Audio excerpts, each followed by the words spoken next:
Welcome back to my channel. So in this video I will be considering one IPO that is currently open for subscription from March 14, 2024 and closes for subscription today. So I will be considering the IPO of Krystal Integrated Services Limited. So this company is actually this company is actually allotment for this IPO is expected to be completed on Tuesday 19th March, and the IPO is this company will actually list in the exchanges BSE and NSE on 21st March, Thursday, that is next this current Thursday. And the price band for the IPO is 680 to 715 per share, and the minimum lot size for say 20 shares, and the minimum amount for retail investors is 14,300. And so regarding this issue, it is a book build issue of 300 crores, which actually comprises a fresh issue of 0.24 crores aggregating to 175 crores and offer for sale of 0.18 crores shares aggregating to 125 crores. So it's a combination of both a fresh issue as well as an offer for sale from the existing promoters. So the Inga Ventures Private Limited lead manager for this issue in the Krystal and the LinkedIn time is the registrar for this issue. And regarding the promoter shareholding post issue was actually 99%, it will reduce after this issue. And the anchor investor portion is offered is 30%, and the QAB percentage offered is 20%. HNI segment is offered is 15%, and the retail segment offered is 35%. And regarding this company, incorporated in December 2000, the Krystal Integrated Services is a company that provides facility management services. They offer a wide range of services like housekeeping, sanitation, landscaping, gardening, mechanical, electrical and plumbing services, waste management services, pest control, packet cleaning, and other services like such as production support, warehouse management, and airport management. They offer staffing, payroll management, private security, man guarding, and catering services.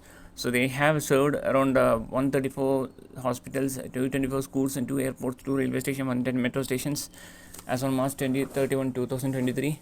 They also offer catering on some trains. So they have actually served over 262 customers in 2021, increased to 277 in 2022, and 326 in 2023. And as on March 31, 2023, they have served 2,427 customer locations across 14 states and 1 union territory. So they have set up 71 as on March of last year. They have set up 21 branches to expand their geographical reach. So their EBITDA and profit after tax grew at a rate of around 22.5%, 51.4%, and 34.5% from the FY21 to FY23. So they have around 31,081 employees there working in the site for various operations. So regarding the financial performance of this company, the company's revenue has actually grown from around 474.31 crores in FY21, and net profit recorded was 16.65 crores. The revenue increased to around 554.86 crores in FY22, with the net profit increasing to 26 crores. And in FY23, the revenue was 710.97 crores and the net profit increasing to 38 crores. And for the first half of this year, the revenue was 455 crores and the net profit is around 20 crores. So they're likely to put around 41 to 42 crores net profit this year as in FY24 as compared to 38 crores in FY23. So the net profit has grown from around 16.65 crores to around likely to around 42 crores this year. And the revenue is likely to almost double from around 474 crores in FY21 to around 900 crores this year in FY24. And the reserves and surplus is 170 crores and total borrowings 100 crores. So reserves are much substantially higher than borrowings. So that is actually a very comforting factor. And regarding the valuations of this IPO, this is actually coming with the face value. The IPO price value is 680 to 715 and the face value is 10. So the EPS post IPO is likely to around 29. So the price and multiple is around 24 times. And the market cap after the IPO will be around 998 crores.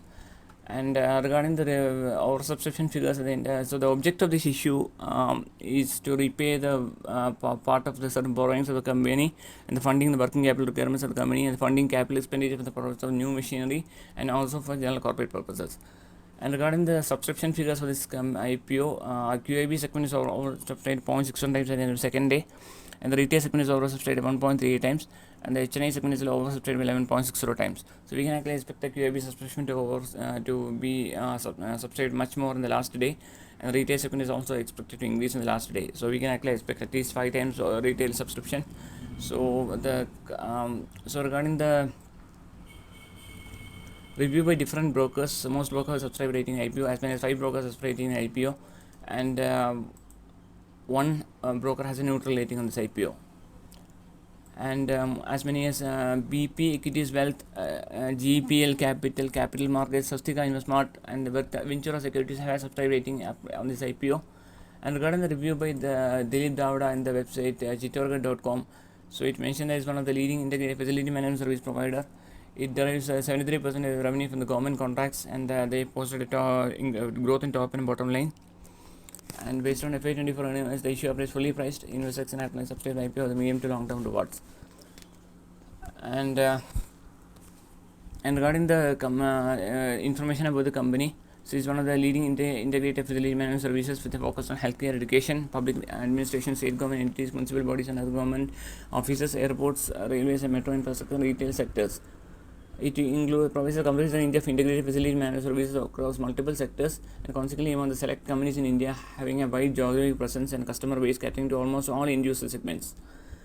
Their range of services include soft services, housekeeping, sanitation, landscaping, gardening, hard services such as mechanical, electrical, and pumping services, solid, liquid, and biomedical waste management services, pest control and factory cleaning, and other services like production, passport, warehouse management.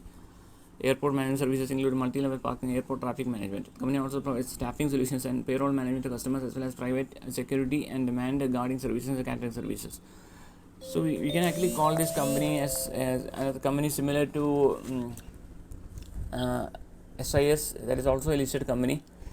They actually provides security services, security related services. So their strength in the market includes the ability to provide bespoke solutions, integrated facility management solutions, sourcing from OEMs at competitive prices due to long-term relations. And it is a key solution provided to government sector, have a track record executing large contracts, and among the select company in India who are qualifying as service large multinational government projects. Its revenue from the government contracts was aggregated to around 69%, 73%, and 73% of the revenue in the different periods from FY21 to 23. It provides services to key government customers in the healthcare education department, airport, railways, and metros infrastructure, including Maha Mumbai Metro Corporation Limited, education department, Brihan Mumbai Municipal Corporation, etc. So as on September, they actually provided services to 135 hospitals and medical colleges, 228 colleges and schools and colleges, other than medical colleges, 1 airport, 4 railway stations, and 30 metro stations. So they actually operate on a B2B model. It wide portfolio service enables to design and deliver a range of comprehensive customized solutions to specific needs of the customers. So in FY21, 22, and 23, they actually served around 262, 277, 326, 309 customers, and they actually and 4 of the top 10 customers based on the revenue generated have associated the company for more than 10 years. And 3 customers have been associated for the more than 10 years, contributed to 17% of their total revenue. So they actually are present, have the customer survey location. They have present in 16 states and union territories in India. They have set up 21 branch offices across India as on September 2023 to expand the geographic reach. And their wide geographic presence enabled them to offer services to customers who prefer a single service provider for the operations at multiple locations. So the company actually further anticipates to benefit from growth in the sectors like healthcare, education, and rails, metro rails, airports, manufacturing, etc. And they have over 40,000 employees in their payroll across the different operations. And regarding the lead management issue already mentioned is Inca Ventures Limited. So the post IPO, the current capital will be increased from around 11.52 crores to 13.97 crores, and the company is trying to command a market cap of around 1,000 crores. And already the profitability is also mentioned by me earlier, and the company has not declared any dividends for the reported periods. So they have mentioned that the listed peers, they have mentioned Kiosk Corp updates service SIS Limited as a listed peers. They are trading at 31 times, 41 times, and 22 times. And so the conclusion is that they actually, in the website Chitorka, they actually provide a subscribe rating in the IPO. So the issue is fully priced. The investors can actually park funds in the IPO for the medium to long term rewards. Since they are actually reported growth in top and bottom lines for the reported page. And and regarding my opinion on this IPO, I also have a good positive rating on this IPO. So I feel that this company actually having good number of government contracts and actually having good geographical presence. It's actually having good growth in revenues, and debt is well managed.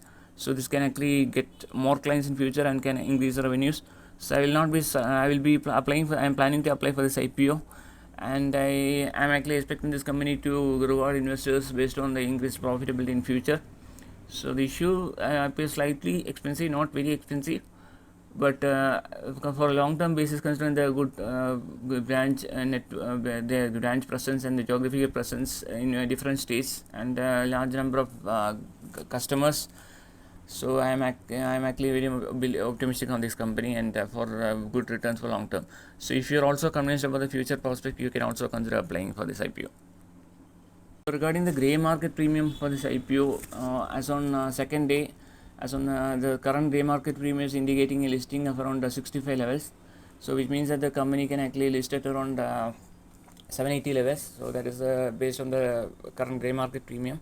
So the issue is already oversubscribed 4 times only. So in case the issue is getting very good subscription in the last day and is oversubscribed 5 to 10 times, even if it is subscribed 5 to 10 times, you can actually expect a grey market premium of around anywhere between 60 to 80 levels. So and based on the increased revenues, share price can the company can actually deliver good returns for the investors in long term.